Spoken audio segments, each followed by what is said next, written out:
हम लोग पीठ पर जाते हैं। पीठ पर आपने चींटियां देखी है सर, जो चींटियां हल्की सी पीछे से फोल्ड होती है रेड कलर की, वहाँ लाखों चींटियां होती हैं और हम लोग उसी पीठ पर लेट जाते हैं, अपने हल्का सा रुई डाल लेते हैं कानों में ताकि अंदर ना जाए, और हम वहाँ पर घंटों लेटे रहते हैं। पूरी चींटियां वगैरह हमारे ऊपर से मूवमेंट करती है, हम अपनी बॉडी को मूवमेंट नहीं करते सर, क्योंकि अगर आपका हल्का सा भी बॉडी को मूवमेंट हो गया तो चींटी को पता चल जाता है और वो इतनी खतरनाक चींटी होती है, गर्दन को वहीं छोड़ देती है सर। एक चींटी ने काटा है तो समझना भी 25-30 काट गए। जब आप पहली बार उस ट्रेनिंग के अंदर जाते हैं तो आपको कम से कम आप 6-7 दिन तक तो आप बिस्तर में ही रहोगे, दर्द सहन ही नहीं कर पाओगे। लेकिन जब आप लास्ट दिन रिजल्ट से निकलते हो, आप 6 घंटे भी वहीं पड़े रहते हो सर। एक नॉर्मल पेड़ की टहनी पर जब हम फर्स्ट दिन बैठते हैं तो हमारे से आधा घंटा भी नहीं बैठा जाता, क्योंकि हमारा ब्लड जाम हो जाता पूरा का पूरा। पहले दिन मेरे से 1 घंटा भी नहीं निकाला जाएगा सर, जब मैं ट्रेनिंग के लास्ट दिन 10 घंटे के बाद में वहां से निकलूंगा। मेरा और आपका favourite Indian Army thug life के साथ मैं फिर एक बार आ चुकी हूँ। So before I start, hello my नाम Monali Nayka, welcome to my channel Nakhre Wali Mona. और अगर आपने मुझे अभी तक सब्सक्राइब नहीं किया होगा तो please to subscribe my channel. So let's go. कितने लोगों को मारा होगा? 20-25। अगर वो आपसे कहते कि अपने सगे भाई को मार दो तो मार देते, और आपसे आपकी माँ को मारने के लिए कहते तो मार देते? जब भी आप किसी को मर्डर करते थे तो क्या हमेशा इशफाक मजीद वानी का ऑर्डर होता था तब करते थे, या अपनी मर्जी से भी कर सकते थे? नहीं, अपनी मर्जी से मैं किसी को नहीं मारता था, ऊपर से ऑर्डर मिलता था, लीडर ऑर्डर देते थे कि अच्छा, ऑर्डर दे किसी को मार दो, आप मार देते थे? हाँ जी, चाहे वो कोई भी हो? कोई भी हो। अगर वो कहता कि अपने सगे भाई को जान से मार डालो? जी, मैं तो मार देता। अगर वो कहता अपनी माँ को जान से मार डालो? मैं तो मार देता। आपने कितने लोगों की जाने ली? मुझे याद नहीं कितने लोग, यानी आपने इतने सारे लोग मार डाले कि आपको ये भी नहीं याद कि आपने कितने लोग मार डाले? 10-12 हम मारे होंगे। 10-12 की 20? अब 20 ही है। माँ कसम यार, कैसे लोग हैं? 26/11 में पाकिस्तान से 10 आतंकवादी इंडिया में आते हैं और धड़ाधड़ गोलियां चलाते हैं। क्या किसी इंडियन का भी हाथ था इसमें? जी हाँ, 26/11 की साजिश में एक भारतीय का भी रोल था। उसका नाम है जबीउद्दीन अंसारी उर्फ अबू जुंदाल। ये महाराष्ट्र के बीड़ का रहने वाला है। और जो 10 आए थे, जिस कंट्रोल रूम से उनको हैंडल किया जा रहा था, उस कंट्रोल रूम में ये शख्स भी वहां पर मौजूद था। और इन आतंकियों को जो ट्रेनिंग दी गई थी, उस ट्रेनिंग में इसने भी अपनी भूमिका निभाई थी, और ये उन 10 आतंकियों में से कुछ आतंकियों का सीधे तौर पर हैंडलर भी था। इसकी भूमिका भी उस पूरे हमले में थी। इसके अलावा जब ये हमला हुआ उसके पहले एक पाकिस्तानी अमेरिकन शख्स जिसका नाम डेविड हेडली था, वो मुंबई आया था, और मुंबई में आकर उसने रेकी की थी। वो मुंबई के अलग अलग ठिकानों पर घूमा था, और इस जानकारी के आधार पर इस पूरी साजिश को रचा गया था।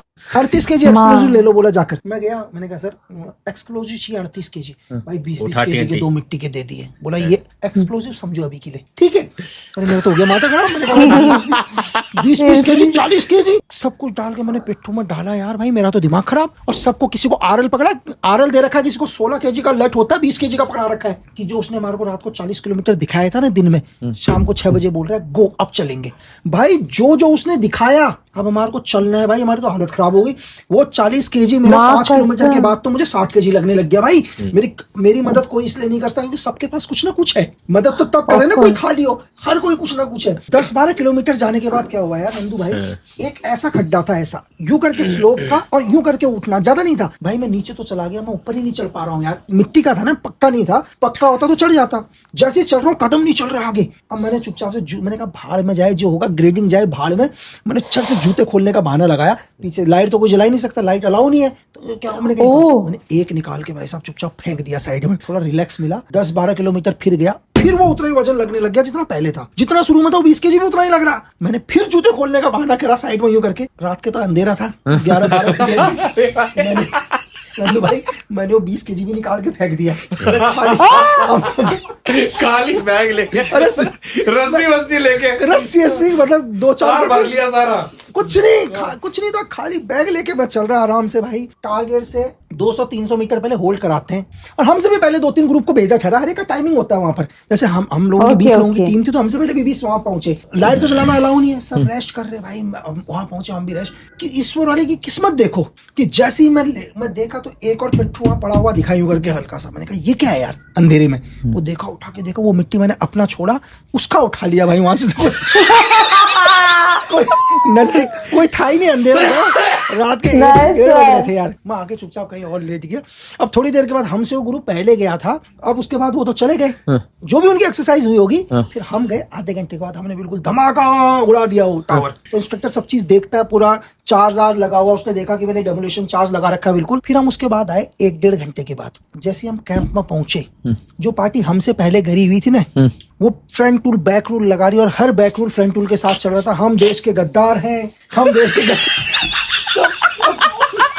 भगवान।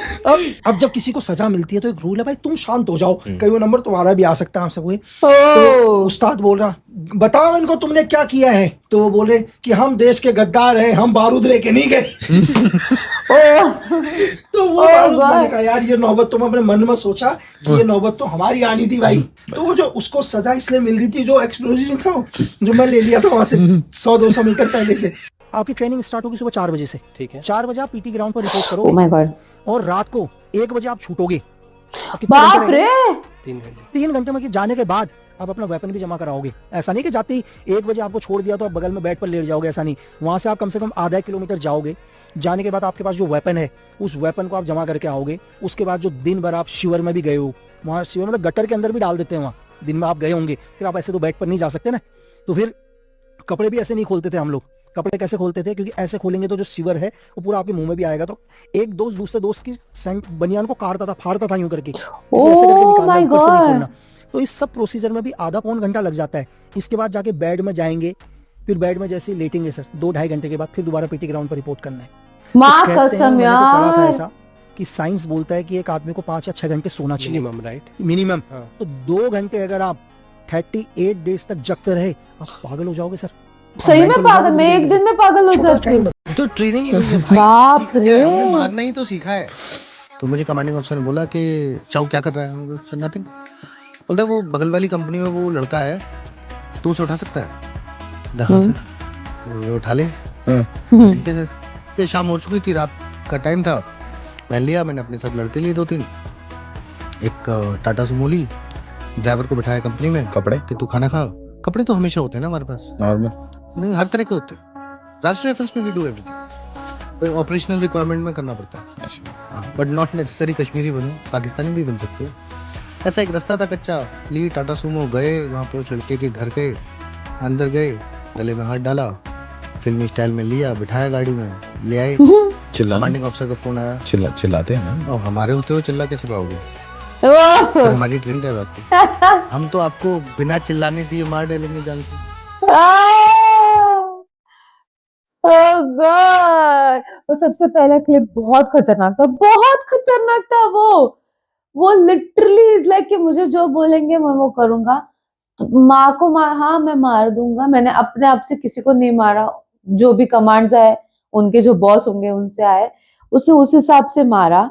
And he is okay with everything. वो तो बोल रहा है बेटे को, माँ को, किसी को, और कितने लोगों को मारा होगा 10-15 नहीं, 10-15 भी नहीं बोला शायद। फिर इसने बोला 20-1, तो बोलता है हाँ होगा।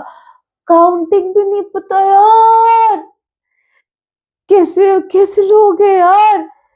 इधर कुछ एक छोटी सी गलती हो जाए जिंदगी में, अपने से दिन भर में सोचती रहूं कि ये मैंने क्या कर दिया, ये मैंने क्या कर दिया। ये इंसान को मार के मस्त रहे कि हाँ हमने ये किया है, हाँ ये होता है, हाँ हमने ये चीजें करी है। माँ कसम, इन लोगों को कैसे ट्रीट किया जाता है ना, आई डोंट नो। मतलब ट्रीट मतलब वैसे जब पकड़े जाएंगे तब उनको किस तरीके की ट्रीटमेंट मिलती है, मैं उसकी बात कर रही हूँ। ओके, एंड देन बाकी के सारे तो ठग लाइफ भी थे, बट ओवरऑल देखा जाए आज एक दिन में 3.5-4 घंटा सोई हूँ सिर्फ, तो मुझे ऑलरेडी कैसे तो भी फील हो रहा है। ओके, तो वो ना जो लोग आर्मी में है वो लोग इतने दिन तक वो सिर्फ 2 या 3 घंटे सोते हैं।